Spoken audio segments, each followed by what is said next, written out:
पाकिस्तान तू भी पाकिस्तान है, मैं भी पाकिस्तान हूँ, तू भी पाकिस्तान है। बिस्मिल्लाह बिस्मिल्लाहिर्रहमानिर्रहीम। इय्याक नअबुदु व इय्याक नस्तईन। पेशावर, आपको याद है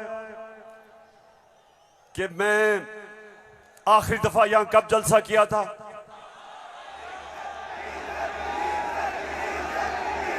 जब एक बैरूनी साजिश के तहत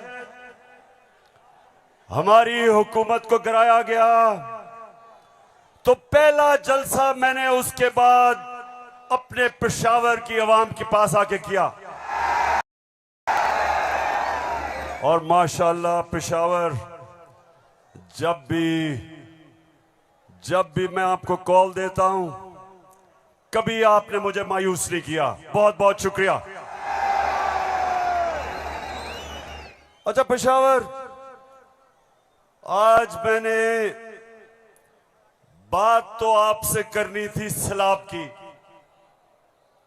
कल मैं सखर गया और मैं आपको यकीन दिलाता हूं कि अल्लाह ने हमारे पाकिस्तानियों को, खास तौर पे सिंध, बलूचिस्तान, डीजी खान, राजनपुर, डीआई खान, टांक और यहां ऊपर स्वात, गिलगित बल्तिस्तान, अल्लाह ने हमें बड़े इम्तिहान में डाला है। और सिंध में खास तौर पे मैं बात तो सिंध की करना चाहता था कि बहुत हमारे सिंध के पाकिस्तानी बड़ी मुश्किलों में हैं। लेकिन मैं आज बात करना चाहता हूं, जिस तरह का प्रोपेगेंडा चल रहा है, और खास तौर पे कल एक बड़ा मुनज़्ज़म प्रोपेगेंडा चला है, तो मैं उसके ऊपर पहले बात करूंगा और फिर आपसे पेशावर मजीद बातें होंगी। सबसे पहली चीज, मेरे पाकिस्तानियों, हम सबको एक चीज समझनी चाहिए कि कोई कौम,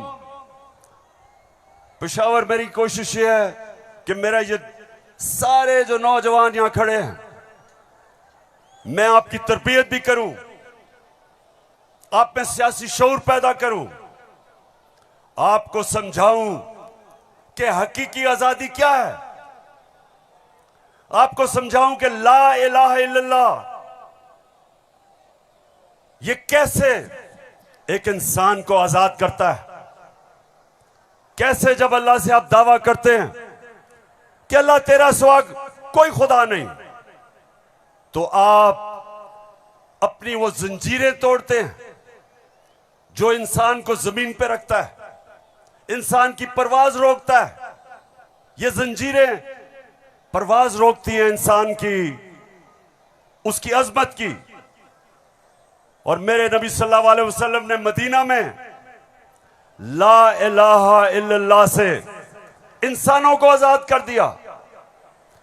छोटे इंसान बड़े इंसान बन गए। वो अरब जिनकी कोई हैसियत नहीं थी, चंद सालों में, पेशावर, चंद सालों में दुनिया की इमामत की उन्होंने। ये तारीख का हिस्सा है।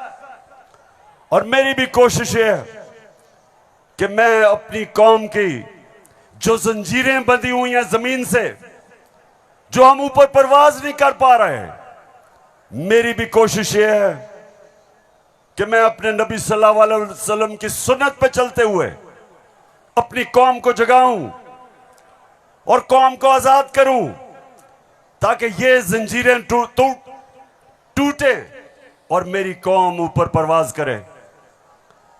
तो सबसे पहले ये जो प्रोपेगेंडा किया जा रहा है, ये जो चोरों का टोला एक अमरीकी साजिश के तहत इस मुल्क पर मुसल्लत किया गया। ये जो साजिशी टोला, ये जो इस मुल्क का 30 साल से खून चूस रहा था, आज हमारे ऊपर बिठाया गया हमारी बेहतरी के लिए नहीं, इस कौम को नीचा बनाने के लिए, कमजोर करने के लिए। और इसलिए मैं आपके पास आया हूं, दूसरी दफा आया हूं कि पेशावर मैंने इंशाअल्लाह आपको अपनी हकीकी आजादी की तहरीक में शामिल करके पाकिस्तान को एक अज़ीम कौम बनाना है। जो इल्लामा इकबाल की ख्वाब थी, वो कौम जो कि इंशाअल्लाह वर्ल्ड लीडर्स बनाएगी, जो खुशहाल होगी, जिधर हरे पासपोर्ट की दुनिया इज्जत करेगी, जिधर जब और इंशाअल्लाह एक दिन आएगा जब हमारे पाकिस्तान से बाहर जाएंगे तो दुनिया कहेगी कि वो देखो पाकिस्तानी आ रहा है।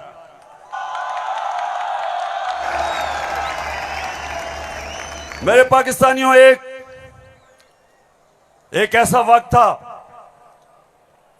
कि अरब ताजिर, मुसलमान ताजिर जब मलेशिया और इंडोनेशिया गए तो कोई मुसलमान फौज नहीं गई थी इंडोनेशिया और मलेशिया। मुसलमान ताजरों का किरदार देख के, मुसलमानों के ताजरों की सच्चाई देख के, सादिक और अमीन ताजरों ने अपने किरदार से लोगों को मुसलमान किया। याद रखें, मुसलमानों ने फतह नहीं किया था मलेशिया और इंडोनेशिया, मुसलमानों का कैरेक्टर था जिसने फतह किया था। मैं वो चाहता हूं कि वो हमारे पाकिस्तानी बने कि जब आप दुनिया में जाएं तो लोग आपकी इज्जत करें, आपके पासपोर्ट की इज्जत करें। और वो कभी नहीं होगा जब तक आपके ऊपर ये चोर बैठे हुए हैं।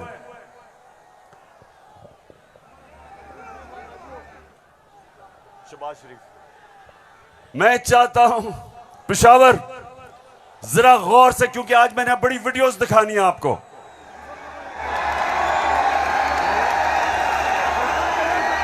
आज आप ये जलसा पूरी तरह आपकी तरबियत भी होगी और आप एंजॉय भी करेंगे।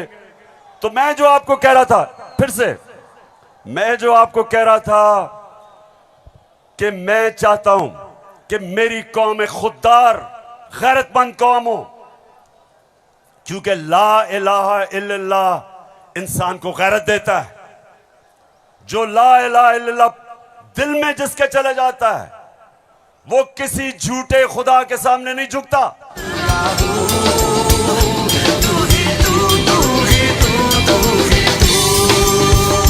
अच्छा, अब देखो, जो मैं चाहता हूं कि किस तरह की कौम मुझे चाहिए, और जरा ये देखें इंपोर्टेड क्राइम मिनिस्टर को। मैं सऊदी अरब से होके आया हूं, मैं यूएई के होके, अभी मैं तुर्की होके आया हूं, और मैंने उन भाइयों को कहा कि आप हमारे बड़े अजीम भाई हैं, हमेशा आपने हमारी मदद की। और मैंने यही कहा, जब मैं आया हूं तो आप समझेंगे शायद ये मांगने आया है, मैं मांगने नहीं आया। मैं आया हूं तो आप समझेंगे शायद ये मांगने आया है, मैं मांगने नहीं आया, लेकिन मजबूरी है। जिस तरह माजी में 75 साल में आपने हमारा हाथ बटाया है, कुछ अर्सा आप हाथ बटा। मैंने कहा मैं वादा करता हूं कि इंशाअल्लाह हम पूरी कौम हम मिलकर दिन रात मेहनत करेंगे, पसीना गिराएंगे, अपने पांव पे खड़े होंगे। क्यों पेशावर, सुन लिया? ऐसे आदमी को आप अपना प्राइम मिनिस्टर मानते हो?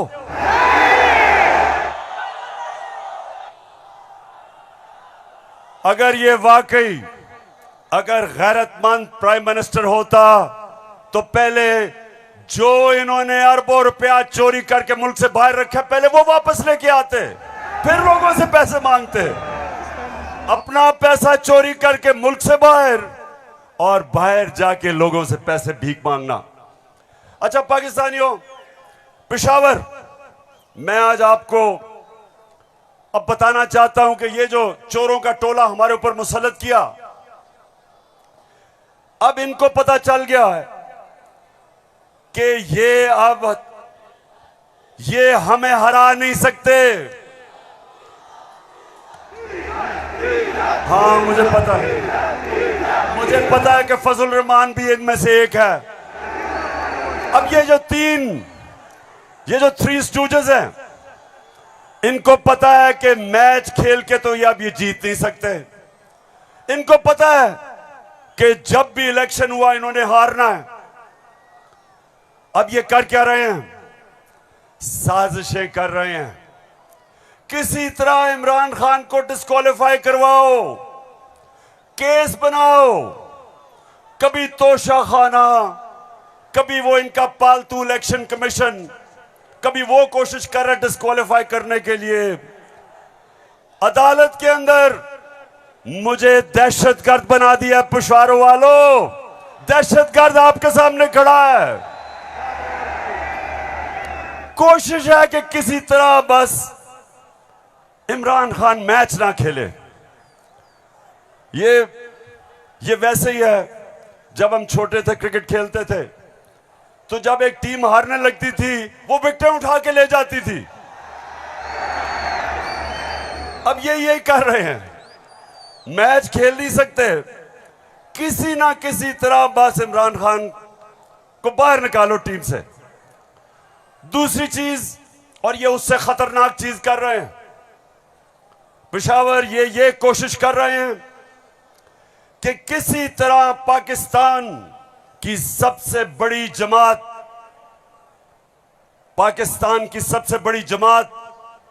इसको किसी तरह पाकिस्तान की फौज से लड़ाया जाए। ये इनकी दूसरी कोशिश है।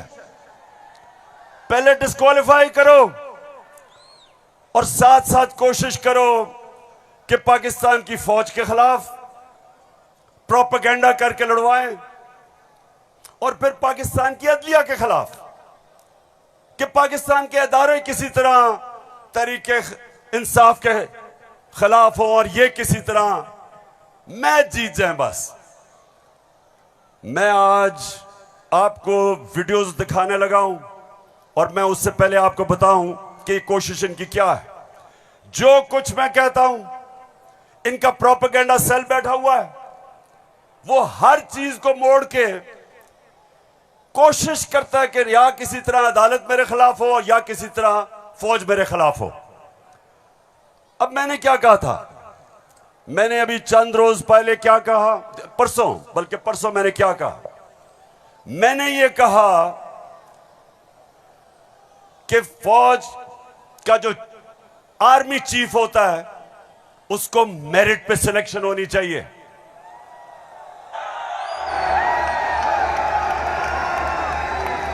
अब मुझे यह बताओ कि कोई भी किसी का खैर ख्वाह होता है, वो हमेशा चाहेगा अगर इदारा मजबूत करना है मेरिट पे सिलेक्शन हो। यह दुनिया का असूल है। आपने अगर फैक्ट्री सही चलानी है, ऊपर मेरिट पे आदमी बिठाओ। आपने अगर मुल्क को ऊपर लेके जाना है, क्रिकेट टीम अच्छी बनानी है, तो मेरिट के ऊपर सिलेक्शन हो। इसमें क्या गलत बात की थी? और मैंने साथ ये कहा था कि नवाज शरीफ और आसिफ जरदारी, ये किसी सूरत इन दो डाकुओं को पाकिस्तान का आर्मी चीफ नहीं सिलेक्ट करना चाहिए। ये क्यों कहा था मैंने ये इसलिए कहा था, सबसे पहले नवाज शरीफ मुल्क का मुजरिम है। अरबों रुपए की प्रॉपर्टीज बाहर इसकी पैनामा में पकड़ा गया, सजा हुई इसको। झूठ बोल के मुल्क से बाहर भागा, मफरूर है। मुझे यह बताएं पेशावर, जरा मुझे यह बताएं कि क्या एक चोर को, एक मफरूर को, एक भगौड़े को जो मुल्क से बाहर पैसा ले जाता है, क्या उसको पाकिस्तान का आर्मी चीफ सिलेक्ट करना चाहिए? जरा मुझे बताएं। और इधर बात खत्म नहीं होती। दूसरी, डॉन लीक्स डॉन लीग्स क्या थी? हिंदुस्तान पाकिस्तान की फौज को कह रहा था यह दहशतगर्दी कर रही है। हिंदुस्तान उस वक्त के पाकिस्तान के सिपा सलार रहील शरीफ को कह रहा था यह दहशतगर्दों का सरदार है। और डॉन लीग्स में क्या चीज सामने आती है? बजाय नवाज शरीफ और नून लीग अपनी फौज के साथ खड़े हो, वो हिंदुस्तान को पैगाम पहुंचाते हैं कि जी हम कुछ नहीं कर रहे, फौज सब कुछ कर रही है। अपने से फौज को अलग कर लिया। काठमांडू में सार्क मीटिंग में बरका दत्त किताब में लिखती है कि नवाज शरीफ छुप छुप के नरेंद्र मोदी को मिल रहा था अपनी फौज से डर के। और दूसरी तरफ आसिफ जरदारी वो अमेरिकनों को कहता है, अपने अमेरिका में पाकिस्तान का एम्बेसडर हुसैन हक्कानी वो जाके अमेरिकनों को एडमिरल मलन को कहता है कि जनाब गवर्नमेंट को और जरदारी की गवर्नमेंट को पाकिस्तान की फौज से बचा लो। ये वो लोग हैं, बताओ मुझे, ये आर्मी चीफ सेलेक्ट कर सकते हैं? क्या हम इतने अहम ओहदे इन दोनों चोरों के हाथ में देंगे? नहीं देंगे। लेकिन तीसरी चीज पेशावर सुनो, इन्होंने सबको, मैंने बार बार आपको वो मुरासला दिखाया जो अमरीकी अंडर सेक्रेटरी ने धमकी दी पाकिस्तान को, पाकिस्तान के एम्बेसडर असद मजीद को, कि अगर तुमने इमरान खान को ना हटाया तो पाकिस्तान को मुश्किलों का सामना करना पड़ेगा। और नो कॉन्फिडेंस मोशन में अभी टेबल नहीं हुई थी तब वो धमकी देता है। और सबको पता है उसके बाद क्या हुआ। नो कॉन्फिडेंस आता है, चोरी के पैसे से मेंबर पार्लियामेंट खरीदे जाते हैं, करप्शन के पैसे से लोटे बनाए जाते हैं। और आपका भी एक बहुत बड़ा लोटा था। कौन लोटा था आपका? एक ही पख्तूनख्वा से लोटा आया और बहुत बड़ा लोटा था वो। लोटों पे पैसा चलता है, लोटों पे नोट चलते हैं। और उसके बाद हमारी हुकूमत गिराई जाती है और इनको इंपोर्टेड हुकूमत ऊपर लगाई जाती है। और मेरा तीसरा सवाल है कि क्या वो लोग जो बाहर से मुसल्लत किए गए हैं, जिनके पैसे और दौलत बाहर पड़ी है, क्या उनको पाकिस्तान के आर्मी चीफ को अपॉइंट करना चाहिए? बताओ। तो मैंने ये कहा और कहते कि जनाब इमरान खान तो फौज के खिलाफ है। अभी चलो, अब मैं चाहता हूं ये नून लीग के दो, एक वजीर और एमएनए, जरा आप इनकी वीडियो देखें और उसके बाद बात करता हूं। सियासी मामला थे और जिस तरफ इस साल के आखिर में एक बड़ी तब्दीली आनी थी, उसमें तो ये नजर आ रहा था कि इमरान खान का जो गठजोड़ है ये तो अगले 15 साल रहेगा अगर इस तरह हालात रहे।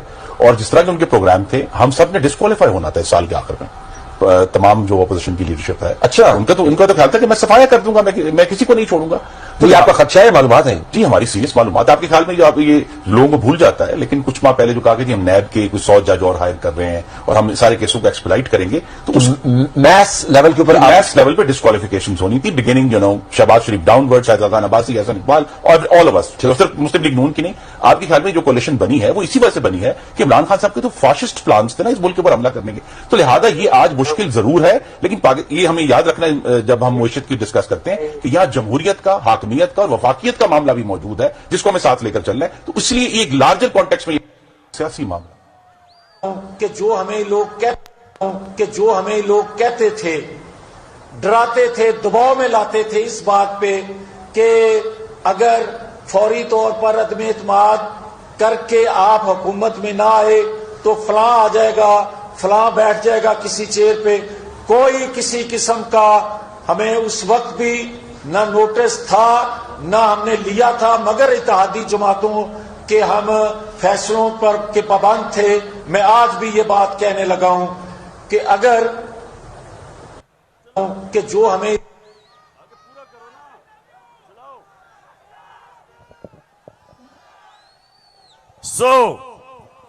इसलिए ये हुकूमत हमारी गिराना चाहते थे कि इमरान खान एहतसाब ना कर दे। डर ये था कि अगर इमरान खान रह गया तो ये जेल में चले जाएंगे, क्योंकि इन्होंने जो चोरी किया वो पकड़ी जाएगी। मतलब ये कि ये इसलिए गिराना चाहते थे, महंगाई वजह नहीं थी, माइशत वजह नहीं थी, वजह सिर्फ एक थी कि इन्होंने एनआरओ लेना था और 1100 अरब रुपया अपना माफ करवाया। अब मैं ये चाहता हूं कि ये जो नून लीग प्रोपेगेंडा कर रही है कि इमरान खान फौज के खिलाफ है, जरा सुने कि इनके लीडर्स ने फौज के खिलाफ क्या बातें की। और मैं चाहता हूं मीडिया इसको दिखाए ताकि पता चले कि ये जो लोग आज इक्तदार में बैठे हैं और ये हर रोज प्रोपेगेंडा कि किसी तरह तहरीक इंसाफ और फौज की लड़ाई हो जाए, जरा ये सुने कि इन्होंने फौज के मुतालिक क्या बातें की थी। जनरल कमर जावेद बाजवा साहब, आपने हमारी अच्छी भली चलती हुकूमत को रुखसत करवाया, जजों से जोर जबरदस्ती से फैसले आपने लिखवाए। फौज के जवानों और अफसरों के नाम जब आप किसी फर्द वाहिद या मफाद परस्त टोले के लिए आइन तोड़ने के मुर्तकिब होते हैं, वहाँ आप खुद अपनी कौम को, अपने मुल्क और अपने लोगों को आइन शिकनों के रहमो करम पर छोड़ रहे होते हैं। हाँ, नवाज शरीफ ने ये जरूर किया कि उसने किरदारों और इदारों के दरमियान एक वाज़ेह लकीर खींच दी है। एक या दो अफराद इदारा नहीं हुआ करते, एक या दो अफराद इदारों की बदनामी का बायस बना करते हैं।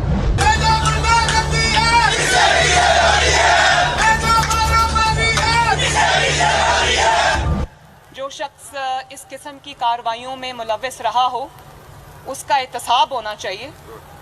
उसको बल्कि इतने बड़ी बड़ी उनकी ग्लेयरिंग चीज़ें शायद 73 साल की तारीख में कभी नहीं मिलती, तो अब तो उनका एहतसाब होना चाहिए।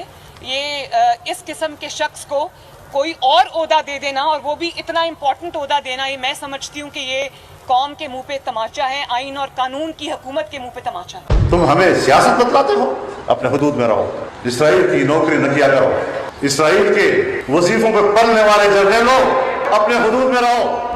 बड़े बड़े रैंकों वालों से भी अपने आप को मुहतरम समझता हूँ, और अगर बिगड़ोगे तो फिर अगर हम बिगड़ गए तो अफगानिस्तान में अमेरिका का क्या हश्र हुआ, खुदा की कसम यहाँ तुम्हारा वही हश्र। तो हमारी किरदार कशी करना छोड़ दो।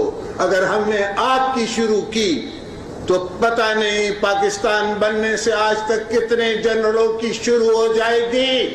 बेटी भाई वो अक्यूज्ड हैं, उनकी लिस्ट लेके जिस दिन हमने प्रेस कॉन्फ्रेंस की तो आपकी ईंट से ईंट बढ़ जाएगी। अभिनंदन की क्या बात करते हैं। चीफ ऑफ आर्मी स्टाफ तशरीफ लाए, पैर कांप रहे थे, पसीने माथे पे थे। सुन लिया पेशावर, मैं इसलिए ये बता रहा हूं कि ये वो लोग हैं जो हमें कह रहे हैं कि हम अपनी फौज के खिलाफ हैं। फौज भी मेरी, मुल्क भी मेरा।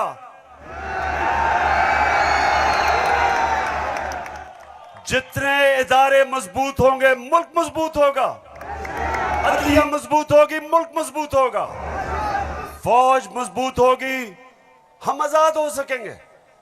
हम अपनी आजादी, हम किसी के सामने झुकेंगे नहीं, कोई मुल्क हमें फतह नहीं करेगा। जिस तरह सारी मुसलमान दुनिया में आज अजाब आया हुआ है, सोमालिया से लेके, लिबिया से लेके, सीरिया से लेके, सारी मुसलमान, अफगानिस्तान में क्या हुआ, यमन में, सारी मुसलमान दुनिया में किस तरह का अजाब आया, और हम वो पाकिस्तान है जो एक मजबूत फौज की वजह से बचे हुए हैं।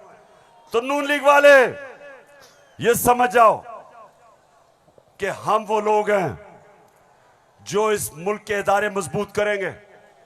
और कभी अगर कोई तनकीद करते भी हैं अपनी फौज के लिए उसकी बेहतरी के लिए करते हैं, तामीरी तनकीद करते हैं। अब वो चलाओ।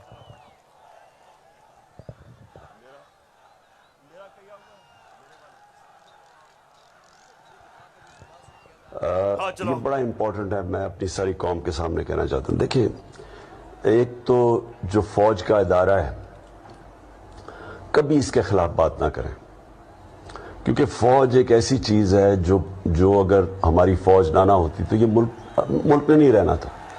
इमरान खान से ज्यादा इस मुल्क को जरूरत पाकिस्तानी फौज की है, और हमें हमेशा इस इदारे को इसकी मजबूती के लिए हमें बात करनी चाहिए। और हमारे जो दुश्मन है वो मुसलसल इसको अटैक करते हैं, बल्कि ये दोनों जो prime minister, ex prime minister और प्रेसिडेंट, वो जरदारी और नवाज शरीफ, इन दोनों ने अपनी फौज को अंडरमाइन करने की कोशिश की है। ये जब गवर्नमेंट में भी थे, इन्होंने अंडरमाइन किया उसको।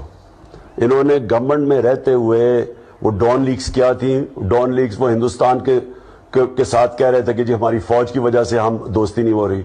और जो मेमो गेट था वो क्या था, वो अमेरिकनों को कह रहा था जरदारी अपने हुसैन हक्कानी के जरिए। जी शुक्रिया। मैं इसलिए आपके सामने ये रख रहा हूं कि ये मैं आज से नहीं कह रहा, ये मैं हमेशा समझता हूं। और आज तो है ही 6 सितंबर। पेशावर, मुझे अभी भी 6 सितंबर याद है। मैं उस वक्त स्कूल में था और मुझे याद है जब के लाहौर के पास हिंदुस्तान की फौज आई और जो वहां जिस तरह की हमारे घरों में बमबारी की आवाज आ रही थी, तो मुझे तो बड़ी अच्छी तरह 6 सितंबर याद है। और मुझे यह भी याद है कि सारी कौम तब खड़ी थी अपनी फौज के साथ। अब दूसरी चीज, मैं ये चाहता हूं कि आप सब देखें कि जुडिशरी के खिलाफ ये नून लीग ने पाकिस्तान की अदलिया के खिलाफ क्या बातें की हैं, जरा ये जरूर देखें, फिर मैं आप अगली बात करता हूं। इस तरह बेंच फिक्सिंग भी एक जुर्म, इस पे भी 100 मोटिव। फजल रहमान देख ले कितना गुस्सा चढ़ा हुआ है इसको। सारे फैसले एक ही जज करेगा, जैसे लगता है कि उसका जज नहीं है, उसकी पार्टी का रुकन हो। जब बेंच बना तब से लेकर आज तक के फैसले तक इंसाफ होता हुआ नजर नहीं आ रहा था। अपने एक शख्स की वजह से आज आइन की तशरीह को में फर्क डाला जा रहा है। अपनी मर्जी से आइन की तशरीह की जा रही है। फुल कोर्ट इसलिए नहीं बनाया गया कि अगर फुल कोर्ट बन जाती तो आज का फैसला मुख्तलिफ होता। मौजूदा बेंच है, उसमें जो मुअज़्ज़ज़ जज साहबान बैठे हैं, उन जज साहबान का हमारे मतलब जो उनके ख्यालात हैं उनसे भी कोई ना वाकिफ नहीं है, ना हम ना वाकिफ हैं। और उसके बाद हर वो केस जिसका फैसला हमारे खिलाफ आना हो, उस बेंच का जो है वो वही हिस्सा होते हैं। और अब तो ये बात पहले से जो है वो प्रिडिक्ट होने लगी है। जो सहाफ़ी वहाँ सुप्रीम कोर्ट की कार्रवाई को कवर करते हैं, तो वो पहले से जब बेंच बनता है या कोई केस जाता है तो वो पहले से बता देते हैं कि इसके ऊपर फलां बेंच बनेगा। अगर कुछ लोग गैर जानिबदार नहीं होंगे, अगर इसके सहूलतकार पीछे नहीं हटेंगे, तो हमें बता दें मुल्क कौन चलाएगा। सुप्रीम कोर्ट के जजेस ने पीछे बेंड करके अपने आप को कभी इधर कि नहीं, शायद उनको समझ नहीं आई, शायद उनके तक पैगाम नहीं पहुंचा, वगैरह वगैरह वगैरह करके इनको हाथ नहीं लगाया इनको। तो मतलब ये है कि इनको कौन सी दीवार पे लगाया। तो जिस तरह मैच फिक्सिंग एक जुर्म है, इस तरह बेंच फिक्सिंग भी एक जुर्म। जब बेल का फैसला होने वाला होता था, जेल में उस दिन खबर मिलती थी कि 3 हफ्तों के लिए बेंच डिसॉल्व हो गया, नया बेंच, या कोई जज छुट्टी पे चला गया। जाता नहीं था, भेजा जाता। काजी फाइज ईसा साहब के मामले में माय लॉर्डशिप से ये पूछना चाहते हैं कि वो आपके ब्रदर जज थे ना, आपने क्या किया? तो फिर हमारी बात नोट कर लो, हम हर उस अदालत का और उस जज का घेराव करेंगे जो तुम्हारे इस गंदे और घटिया एजेंडे को परवान चढ़ाने के लिए अपोजिशन के खिलाफ जो है इक़दाम करेगा। चीफ सेक्रेटरी साहब, आपको इस बात का जवाब देना पड़ेगा। आपने इधर ही रहना है, आपके बच्चों ने भी इधर ही रहना है।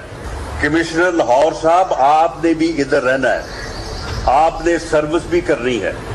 इसलिए आपको ये चाहिए था कि आप इस गैर कानूनी अमल के आगे दीवार बनते और इसे बजा लाने से इनकार करते।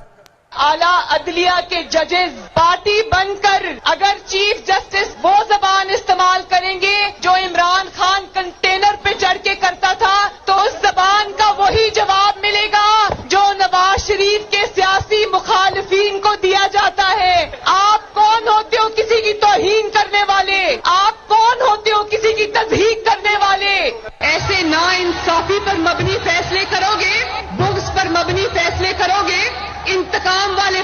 करोगे तो कौन इज्जत करेगा आपकी? फिर तौहीन अदालत लगा देते हो। 5 मेंबर बेंच ने सियासी पार्टी बना दिया पूरी अदलिया को और उसको मुस्लिम लीग नून के सामने ला के खड़ा कर दिया। क्या बताओ, मुल्क की सबसे बड़ी अदालत की इससे भी बड़ी तौहीन हो सकती है कोई? हम आपकी इज्जत करना चाहते हैं, आप भी तो अपनी इज्जत करवाओ। तो जस्टिस अजमत सईद साहब जो है उनको कौन नहीं जानता। पर्सनली जाती तौर पे असरअंदाज होकर उन्होंने JIT बनवाई। बदनाम जमाना JIT को आज तक व्हाट्सएप। मैं सिर्फ आपको ये थोड़ा सा सैंपल दिखा रहा हूं कि किस तरह का ये अपने पाकिस्तान की अदलिया के खिलाफ क्या जबान इस्तेमाल की गई है। और मैं अपना आपको बता दूं, आज से 26 साल पहले जब मैंने सियासत शुरू की तो उसको इंसाफ की तहरीक का, आजाद अदलिया के लिए सबसे पहले हम खड़े हुए। जेल में वाहिद सियासी लीडर था जो आजाद अदलिया के लिए जेल में गया। 2008 की इलेक्शन बॉयकॉट की अपनी अदलिया के लिए। उसके बाद जब हम इक्तदार में आए तो इस्लामाबाद में 50 साल के बाद पहली दफा जुडिशल कॉम्प्लेक्स बनाया अपने जजेस के लिए। मैं ये इसलिए आपको कह रहा हूं कि जो कानून की बालादस्ती, रूल ऑफ लॉ, कोई माशरा आगे नहीं बढ़ सकता जब तक वहां इंसाफ नहीं होता। और इंसाफ देती है अदलिया, इसलिए हमने हमेशा अपनी अदलिया की इज्जत की है। ये जो नून लीग के लोग हैं जो आज जिस तरह की जबान इस्तेमाल कर रहे हैं, सोशल मीडिया पे अटैक कर रहे हैं इस्लामाबाद के चीफ जस्टिस को, ये कभी, मैं आपको ये बता रहा हूं कि मैंने कभी अपनी पार्टी को इजाजत नहीं दी कि अदलिया को अटैक करे, क्योंकि आखिर में इंसाफ होगा तो मुल्क में खुशहाली आएगी और इंसाफ अदलिया देती है। मुझे बड़ा जनाब इन्होंने कहा कि देखें इमरान खान ने कोई बड़ी गलत जबान इस्तेमाल कर दी। मैं आप सबके सामने आज ये कहना चाहता हूं कि मैं अपनी अदलिया की इज्जत करता हूं, लोअर कोर्ट्स की इज्जत करता हूं।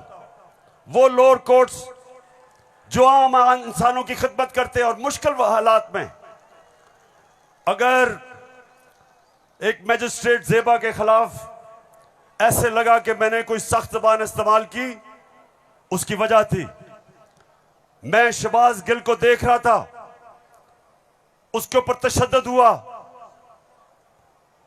उसको जिसको कहते हैं कस्टोडियल टॉर्चर, उसको हवालात में बंद करके तशद्दुद किया गया, नंगा किया गया। और उसकी जब हमने देखा उसके हालात और उसके ऊपर प्रेशर डाला गया कि मेरे खिलाफ स्टेटमेंट दे, मेरे ही उसके ऊपर अगर ज्यादा ऐसे लगा सख्त स्टेटमेंट है, ये मेरा मकसद नहीं था। कभी मैं ये नहीं समझ सकता कि मैं किसी जज को धमकी दूं, लेकिन मैं आज सबको ये कहना चाहता हूं कि इस मुल्क में जब तक इदारे मजबूत और ताकतवर नहीं होंगे मुल्क ऊपर नहीं आएगा। आज अगर मगरिब के अंदर खुशहाली है तो वहां इंसाफ है। जितना ज्यादा इंसाफ और कानून की बालादस्ती उतना खुशहाल माशरा। तो मेरी तो पहले दिन से यह स्ट्रगल है। तो पेशावर सबको मैं आज पैगाम देना चाहता हूं कि ये जो कोशिश की जा रही है तहरीक इंसाफ को इदारों से लड़ाने की, ये कौम सब समझ गई है। कौम में सियासी शऊर आ गया है। लोग एक एक चीज, कभी भी पाकिस्तान के अंदर अवाम और बच्चे और नौजवान और मेरी ख्वातीन बहनें, कभी इस तरह का शऊर और बेदारी नहीं थी जो अल्लाह के फजल से आज पाकिस्तान में है। तो ये जो चोरों का टोला, ये जो बार बार कोशिश कर रहा है कि तहरीक इंसाफ को दीवार से लगाया जाए, सब सुन लो कि जितना तुम मुझे दीवार से लगाओगे उतना मैं और तुम्हारे से मुकाबला करूंगा, लड़ूंगा तुम्हारे से।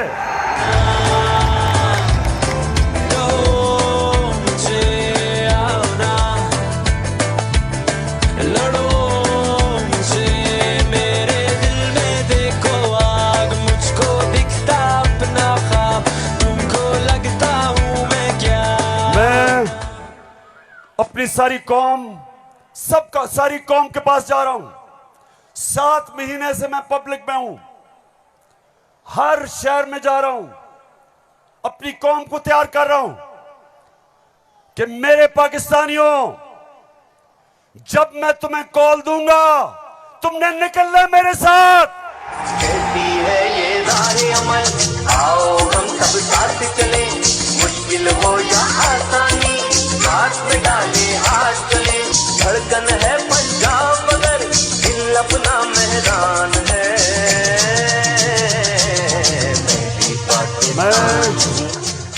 अच्छा पेशावर, जब हमें इन्होंने हटाया था, फिर से मैं आपको याद करा दूं, उस वक्त पाकिस्तान तेजी से तरक्की कर रहा था। जो इस हुकूमत ने जो किताब माइशत के ऊपर शाया की, जिसको कहते हैं इकोनॉमिक सर्वे ऑफ पाकिस्तान, उसके अंदर पाकिस्तान 17 साल के बाद सबसे तेजी से हमारी माइशत ऊपर जा रही थी। 5.6 और चौथे साल 6%। आज IMF कह रहा है, आलमी इदारा कह रहा है कि 6% से अब हमारी माइशत 1% से भी कम पे जा रही है। यानी माइशत सुकड़ रही है, बेरोजगारी बढ़ रही है, फैक्ट्रियां बंद हो रही हैं। किसान जिसने रिकॉर्ड पैदावार की थी, उसकी पैदावार नीचे जा रही है, क्योंकि बिजली और फजल रहमान की कीमत ऊपर चली गई है। ट्यूबवेल के लिए जो डीजल चाहिए वो महंगा हो गया। बिजली, अच्छा बिजली के बिल जिन जिन के पास आए हैं, जरा मुझे हाथ खड़े करके बताएं, कभी पाकिस्तान की तारीख में इतनी महंगी बिजली नहीं थी। क्या हुआ कि 4 महीने में कौन सी क़यामत आ गई कि बिजली की कीमत 18 रुपए यूनिट से 36 रुपए यूनिट, और टैक्सेस मिला के 50 रुपए यूनिट पे बिजली पहुंच गई है। गंदम 850 रुपए पे 20 केजी मिलती थी, आज कराची के अंदर 2000 रुपए पे नहीं मिल रही। बलूचिस्तान में देखें गंदम की कीमत किधर गई। हमारे दौर में, ये जरा गौर से सुने, हमारे दौर में तेल इंटरनेशनल मंडी में 103 से 115 डॉलर पे बिकता था, आज वो पहुंच गया 96 डॉलर पे। तेल की कीमत इंटरनेशनल मंडी में कम हो गई है, लेकिन हमारे दौर में 1 लीटर पेट्रोल 150 रुपए और 1 लीटर फजल रहमान 145 रुपए, आज 234 पे पहुंच गया। बिजली दुगनी, पेट्रोल डीजल ऊपर, सब कुछ महंगा और रुपया गिर रहा है। IMF के प्रोग्राम के बावजूद रुपया गिर रहा है। IMF ये कहता है कि आगे पाकिस्तान के जो माशी हालात हैं वो और बिगड़ने वाले हैं। बिजली की कीमत अभी और बढ़ेगी, GST लगेगा 17%, कीमत और ऊपर, पेट्रोल डीजल और ऊपर।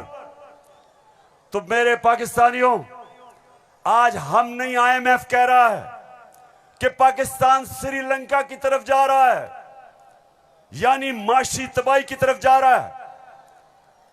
तो सवाल आज ये है कि वो कौन थे, वो कौन मुजरिम थे, कौन इस कौम के गद्दार थे जिन्होंने बैरूनी साजिश का हिस्सा बन के इस मुल्क में आपकी हुकूमत कराई और इन चोरों को लेके आए।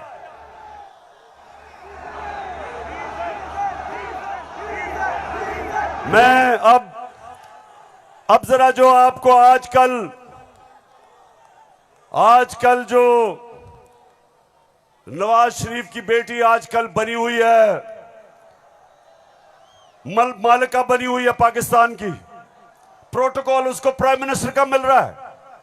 जरा मैं सारी कौम के सामने बताना चाहता हूं कि इसका सबसे बड़ा मसला यह है कि इससे सच नहीं बोला जाता। जरा ये आप फिल्म शो देखें, ना आपकी इनकम इतनी है कि आपको ये प्रॉपर्टी आप ले सकते हैं कि आपने मेफेयर के अंदर जो आपकी 4 अपार्टमेंट्स हैं उनकी 1 अरब से ज्यादा, 1 अरब रुपए से ज्यादा उनकी कीमत है। अब 4.5 अरब तक पहुंच गई है उनकी कीमत। आपने अपनी जो टैक्स में टोटल आमदनी बताई है 94 में 1.5 लाख रुपए है। मुझे ये बताएं कि आपने अरबों रुपए की मेफेयर में प्रॉपर्टी खरीदी कैसे? सुन लिया? ये आज से 10 साल पहले मैंने पूछा कि बताएं आपने आमदनी तो अपनी दिखाई नहीं, तो ये अरबों रुपए की बर्तानिया के सबसे महंगे शहर लंदन के सबसे महंगे इलाके में आपने अरबों रुपए की प्रॉपर्टी कैसे ली? तो जरा आप ये सुने, जवाब आता है। बात ये है कि जिन अरबों रुपए की मेफेयर की प्रॉपर्टीज की ये बात कर रहे हैं, ये तो पहले पता नहीं है। बताएं कौन सी प्रॉपर्टीज है, लाएं, दिखाएं, उसका कोई प्रूफ लाएं। सुन लिया? कहते किधर है ये प्रॉपर्टी, किसकी बात कर रहे हैं? अब ये जरा मरियम बीबी को भी सुन लो कि इस तरह मुझे लगा कि आप लोगों को बेवकूफ नहीं बना सकते। मेरी सेंट्रल लंदन में प्रॉपर्टीज तो दूर की बात है, मेरी पाकिस्तान में भी कोई प्रॉपर्टी नहीं है। मैं अपने वालिद के साथ है और मुझे समझ नहीं आई कि मेरी और मेरी वालदा की और बहन भाइयों की प्रॉपर्टीज ये कहाँ से निकाल के ले आए हैं। मेरे नाम पाकिस्तान में कोई प्रॉपर्टी नहीं है, ये तो इंग्लैंड की बात है। सुन लिया? सुन लिया पेशावर? सुन लिया आपने मेरी बहनों, आपने सुन लिया कि लंदन तो छोड़े मेरी पाकिस्तान में भी कोई प्रॉपर्टी नहीं है। मेरे तो बहुत बुरे हालात हैं।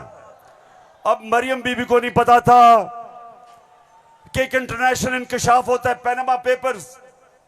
दुनिया में जो सीक्रेट डॉक्यूमेंट्स हैं वो लीक हो जाती हैं। बड़े बड़े दुनिया में प्राइम मिनिस्टर और वजीर सब पकड़े जाते हैं, उसमें हमारे शरीफ खानदान भी फंस जाता है।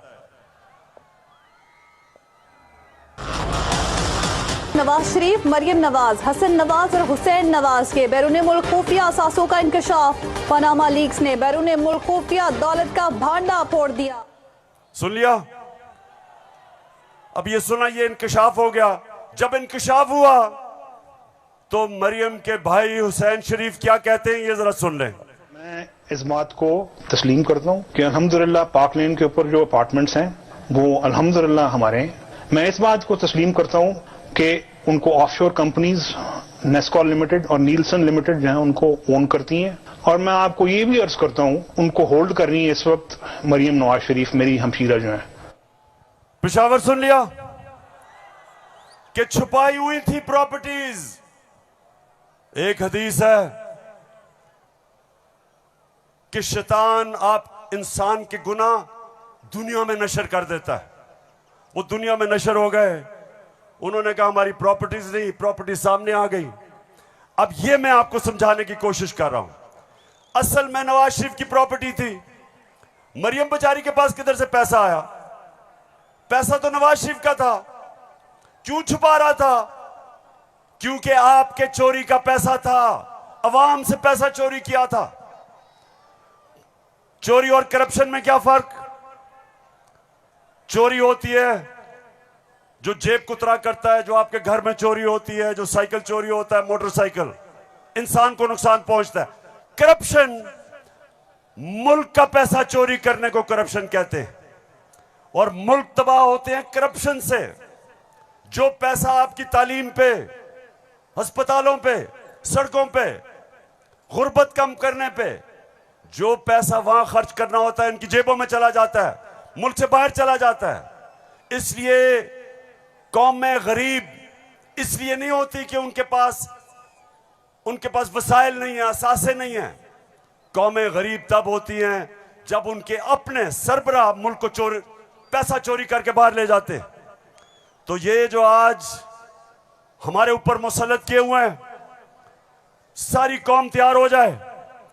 मैं कभी इनको कबूल नहीं करूंगा। मैं कभी इनकी गुलामी कबूल नहीं करूंगा। तो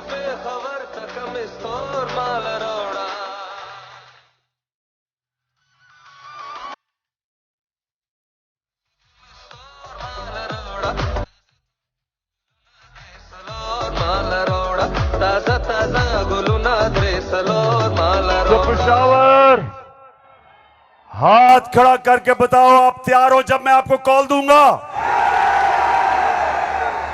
आपने सब तैयार होना है। जिस तरह मैं आपको कह रहा हूं, कहता रहा हूं, मैं हूं आपका कप्तान और आप मेरी टीम हो। और ये वर्ल्ड कप हमने पाकिस्तान की हकीकी आजादी के लिए जीतना है। एक अजीम मुल्क बनाना है पाकिस्तान को। हमेशा आजाद मुल्क ऊपर जाते हैं, गुलाम मुल्कों की परवाज नहीं होती। हम ये नहीं चाहते कि हम किसी दुनिया के मुल्क से लड़ाई करें। हम अमेरिका को मैं बार बार कहूं कि अमेरिका, हम अमन में आपके साथ हैं, किसी जंग में हम आपके साथ नहीं हैं। हम दोस्ती चाहते हैं, लेकिन हम किसी सूरत आपकी गुलामी नहीं चाहते। हम अपनी जमीन नहीं इस्तेमाल होने देना चाहते किसी और लड़ाई के अंदर। हम नहीं चाहते कि हमारी जमीन इस्तेमाल हो किसी भी दुनिया के मुल्क के ऊपर आप किसी किस्म की जारियाना कार्रवाई करें। हम ये नहीं चाहते। हम फिर से कहते हैं, हम अमन में सबके साथ हैं। हम तो हिंदुस्तान से भी अच्छी दोस्ती करेंगे, लेकिन पहले कश्मीरियों को उनका हकूक दो, उनकी स्टेटहुड वापस करो। हम हिंदुस्तान से भी बातचीत कर लेते, लेकिन हम किसी सूरत अपनी आजादी के ऊपर सौदा कभी नहीं करेंगे। मेरे साथ हो पेशावर, साथ हो मेरे। तो फिर से जाते हुए आखिरी बात, आप सब ने तैयार रहना है। मैं आपको कॉल दूंगा इस्लामाबाद की, और वो कॉल होगी इस मुल्क को इन